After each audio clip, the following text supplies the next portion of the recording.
బాల్యం అనేది ప్రతి ఒక్కరి జీవితంలో చాలా విలువైంది. చాలా అందమైన జీవితం అది. అలా బాల్యంలో నుంచి టీనేజ్‌లోకి రావడంతో సహజంగా కాలేజీ లైఫ్‌కు చేరువవుతుంటారు చాలామంది పిల్లలు. ఇటువంటి టీనేజ్‌లో ఉన్నటువంటి అమిత్ నిశ్చల్ కారం అనే ఒక విద్యార్థి మనతో ఉన్నారు. అతని లైఫ్‌లో ఫస్ట్ డే కాలేజీ లైఫ్ ఎలా ఉంది? ఏంటి అనేది మనం తెలుసుకునే ప్రయత్నం చేద్దాం. Hello Amit. Hello. How are you? Fine. ఎలా ఉన్నావు? మంచిగానే ఉన్నా. కంగ్రాచులేషన్స్, మంచి మార్కులతో 10th క్లాస్ పాస్ అయ్యావు. Thank you. ఇప్పుడు ఇప్పుడు ఏంటి అసలు కాలేజీలో చేరావు. ఎలా ఉంది first day college life? First day అంటే కాలేజ్కి వెళ్ళిన బెడ్ రూమ్ అంతా సర్దుకొని కిందికి రాగానే మమ్మీ వాళ్ళు క్లాస్ లో ఎక్కడ చేరావు? ఎక్కడ ఫస్ట్ అది మనం introduction? Krishna Reddy Sri Chaitanya, Vijayawada. Vijayawada. Okay. 100 feet road. అయితే మమ్మీ వాళ్ళు రూమ్ సర్దుకొని కిందికి రాగానే నేను ఫామ్ ఫిల్అప్ చేసుకుని క్లాస్ రూమ్ లోకి వెళ్ళాను. అయితే అప్పుడు మమ్మీ నా వెనకాల నుంచి ఏడుస్తూ ఉండే.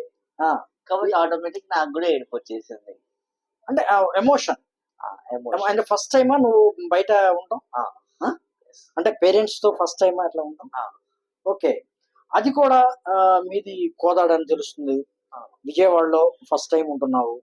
ఎలా ఉంది ఇక్కడ వాతావరణం? కాలేజ్ లైఫ్ ఎలా? మంచిగా ఉంది. స్టడీ వర్క్ అయితే మంచిగా ఉంది. నాకు ఒక మ్యాథ్స్ ఒకటి అర్థం కాదు. అంటే మా సార్ లాగ్ గా చెప్తూ ఉంటాడు ఎప్పుడు. నీకు ఇంట్రెస్ట్ సబ్జెక్ట్ ఏంటి? నాకు ఫిజిక్స్. ఓకే. మామూలుగా 10th క్లాస్ లో పిల్లలు అనుకుంటూ ఉంటారు, కాలేజ్ లైఫ్ భలే ఉంటుందంట, చాలా బాగుంటది అక్కడ, మనం ఏదైనా చేయొచ్చు, ఎట్లా ఫ్రీ వస్తుందా ఏదైనా అనుకుంటారు. నీకు ఎలా అనిపిస్తుంది? నాకైతే ఫస్ట్ మమ్మీ వాళ్ళు వెళ్ళి వెళ్ళబుద్ధి కాలేదు. ఆ రోజు ఈవినింగ్ కూడా కాలేజ్ మానేద్దాం అనుకున్నా, కానీ దాని తర్వాత అలవాటు అయిపోయింది.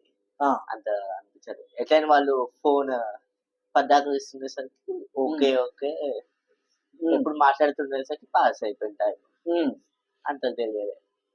స్టడీ అన్ని మంచిగా ఉంది. స్టడీ పరంగా ఎలా ఉంది ఇక్కడ? స్టడీ పరంగా క్యాంపస్ కానీ మీది స్టడీ పరంగా మంచిగానే ఉంది. ఒక్కొక్క సెక్షన్ కి ఒక్కొక్క సార్ వెళ్తుంటారు.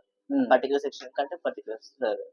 ఇక్కడ ఇండిసిప్లిన్ అంటే బాయ్స్ హాస్టల్ అంటే జనరల్ గా ఉంటుంది. ఓకే. కాబట్టి మరీ అంత ఇండిసిప్లిన్ కాదు, కానీ కొంచెం అల్లరి నైట్ టైమ్స్ అప్పుడు. అంటే కోదాడ నుంచి విజయవాడలో చేరుతున్న టైంలో మీ ఫ్రెండ్స్ కానీ, మీ బంధువులు కానీ, మీ పేరెంట్స్ కానీ అంటే ఎటువంటి సూచనలు ఇచ్చారు? ఎలా ఉండాలి ఏంటి అనేది ఏమైనా చెప్పారా? మమ్మీ ఇచ్చింది. ఏం చేస్తుంటారు మీ మమ్మీ? టీచర్. ఓకే. ఏం చెప్పారు టీచర్?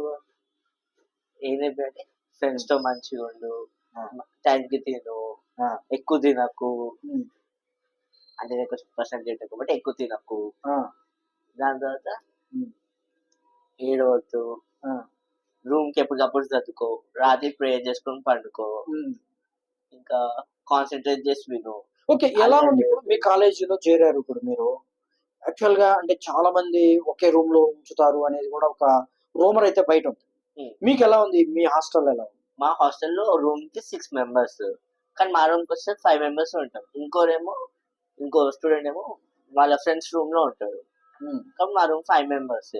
మేము 9 o'clock కి స్టడీ కంప్లీట్ చేసుకుని వెళ్ళగానే ఎవరైనా ఒకరు బాత్ కి వెళ్ళిందనుకో మిగతా వాళ్ళందరూ క్రికెట్ ఆడుకుంటాం. ఆడుకుందాం మొత్తం ఒకేసారి చెమటగా ఉంటాం కాబట్టి స్నానం చేసి వచ్చి ఒక హాఫ్ అన్ అవర్ 1 hour చదువుకొని పండుకుంటాం. కంఫర్టబుల్ గా ఉందా? కంఫర్టబుల్. ఎప్పుడు మీ డే ఎప్పుడు బిగిన్ అవుతుంది? డే అంటే మార్నింగ్ 6 కి లేపుతారు. కాబట్టి 6 కి లేవగానే 6 to 7 వరకు బాత్ ప్రోగ్రామ్ ఉంటుంది. 7 కి నేను కిందికి వచ్చి మిల్క్ జనరల్ తీసుకోను, కాబట్టి డైరెక్ట్ గా కాలింగ్ బూత్ దగ్గరకు వచ్చి మా అమ్మాయిలు పొద్దున్నే కాల్ చేస్తాను. కాల్ చేసిన తర్వాత వాళ్ళతో మాట్లాడి డైరెక్ట్ క్లాస్ రూమ్కి వెళ్ళిపోతా. 7:30కి ఫిజిక్స్ సార్ వస్తాడు. క్లాస్ తీసుకొని 8:30కి టిఫిన్ బ్రేక్ ఉంటుంది. 8:30 to 9 టిఫిన్ చేసుకుంటారు. మళ్ళీ 9 to 10 ఫిజిక్స్ మిగిలిన పెండింగ్ క్లాస్. మళ్ళీ 10 to 11 ఏమో chemistry. Okay. First day first class లో మీరు కూర్చున్నారు, ఎలా అనిపించింది? అక్కడ టీచర్స్ కానీ అక్కడ వాతావరణం కానీ ఎలా ఉంది? ఫస్ట్ డే అంటే మమ్మీ వాళ్ళు చెప్పేసి వెళ్ళిన క్లాస్ మధ్యలో, కెమిస్ట్రీ క్లాస్ మధ్యలో 11:30 12 ఆ టైం అప్పుడు పోయినా. కాబట్టి కెమిస్ట్రీ సార్ నేను బ్యాక్ సైడ్ వెళ్తుంటే బెంచెస్ ఫస్ట్ సైడ్ ఖాళీ లేకపోతే తీసుకొచ్చి సెకండ్ బెంచ్ లో పెట్టాడు మిడిల్ రో లో. మిడిల్ రో సెకండ్ బెంచ్ లో పెట్టాడు. కెమిస్ట్రీ క్లాస్ మంచిగానే అర్థమైంది సార్, కొంచెం స్లో చెప్పుకుని కామెడీ నడుస్తుంది క్లాస్, మంచిగా అర్థమైంది. దాని తర్వాత మమ్మీ వాళ్ళతో మధ్యాహ్నం మాట్లాడాను, నేను ఉండదు మమ్మీ అని ఏడ్చాను. ఫస్ట్ టైం వదిలి పెడుతున్నా కాబట్టి మమ్మీ కూడా ఏడ్చుకుపోయింది. నాకు ఇంకా ఉండబుద్ధి కాలేదు ఎమోషనల్ గా. ఇప్పుడు ఒక 2 days 3 days వెళ్తుంది, ఇప్పుడు ఎలా ఉంది అవుతాను? మంచిగా ఫ్రీ అడ్జస్ట్ అయిపోయాయి మొత్తం. నైట్ టైం ప్రశాంతంగా ఉంటుంది. మార్నింగ్ మొత్తం ఎట్లా నైట్ రూమ్ కి రాగానే హ్యాపీగా ఎంజాయ్ చేసుకుంటూ ఉంటున్నాం కాబట్టి ఎక్కువ ప్రాబ్లం లేదు. అందరూ ఫ్రెండ్స్ అయ్యారు అక్కడ? అందరు ఫ్రెండ్స్. ఎట్లా ఉంది వాతావరణం? ఎలా ఉంది? అందరు ఫ్రెండ్స్ అయ్యారు. క్లాసెస్ మధ్యలో ఏం డిస్టర్బెన్స్ లేదా, క్లాస్ లేనప్పుడు ఫుల్ డిస్టర్బెన్స్ ఉంటుంది. ఇంకా స్టడీ టైం అప్పుడు అయితే ఫుల్ సార్ బయటకు వెళ్తారు ఒక 1 minute అయినా, అరుచుకుంటూ కూర్చుంటారు. ఓకే అమిత్, మీరేమో కోదాడ నుంచి వచ్చారు, మీ రూమ్ లో వాళ్ళు కానీ లేకపోతే మీ కాలేజీ వాళ్ళు కానీ ఎక్కడ నుంచి వచ్చారు? అంటే మా రూమ్ లో వాళ్ళు ఒకటి కడప, ఇంకోటి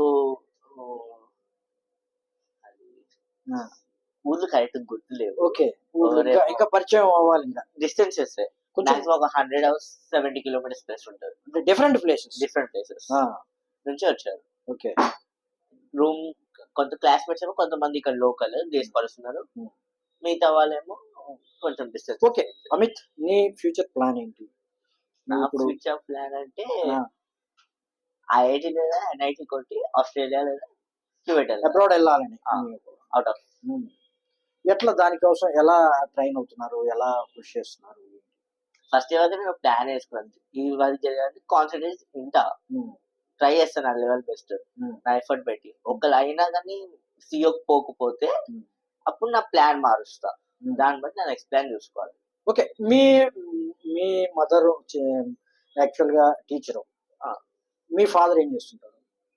ఫాదర్ ఫైనాన్స్ చేస్తారు. ఓకే, ఇప్పుడు టీచర్ ఫ్యామిలీ నుంచి వచ్చావు కదా, అంటే ఇప్పుడు జాగ్రత్తగా మామూలుగా ఉపాధ్యాయుల ఫ్యామిలీ అంటే ఇది అవ్వాలి నాన్న, ఇది అవ్వాలి నాన్న అని పేరెంట్స్ కొంత ఒక ఐడియా ఉంటుంది. వాళ్ళకి ఏమన్నా ఐడియా మీ మీద ఏమన్నా చెప్తున్నారా మీకు ఎట్లా అవ్వాలని? అంటే డాడీ వాళ్ళకి అయితే బ్యాంక్ జాబ్ లేదా మంచి వెల్ సెటిల్ జాబ్ ఏదైనా చేస్తే చాలు, వాళ్ళకి అనిపించలేదు. బ్యాంక్ అయితే డాడీ వాళ్ళ ప్రిఫరెన్స్, మంచి బ్యాంక్ జాబ్ తీసుకుంటే కొంచెం ఈజీ సెటిల్ అవ్వచ్చు కదా అని వాళ్ళ ప్రిఫరెన్స్ అది ఎక్కువ ఉంది. ఒకవేళ ఐఐటీ లేదా రాకపోతే ఇంజనీరింగ్ చేసినప్పుడు అది చేసుకోవడానికి అందుకే.